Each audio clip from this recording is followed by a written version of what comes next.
سلام الله يحفظك. ايوه قد وصل الرصيد. ايوه سابر. تم تعبئة رصيدك ب 2500 ريال. حلو حق الناس. رصيدك بعد خصم الضرائب والرسوم 1500.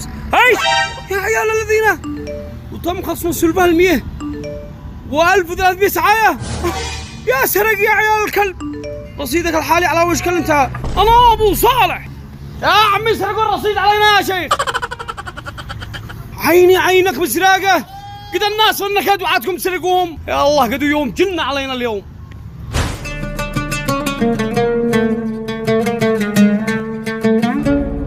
اسمع ما بين اقول لك ما بش عندي اللف والدوران والحركات هذا. احنا قادرين نفعل الحركات اقوى من حركاتكم، بس عيب هذا العيش والملح بيقطع فينا يا ابن الناس. يا با انا ابو صالح انا. يا با لحظة شكل بك لحظة. ايش فيها ولدي؟ قالت امي كمل السكر، جيب زلطه سير اشتري سكر.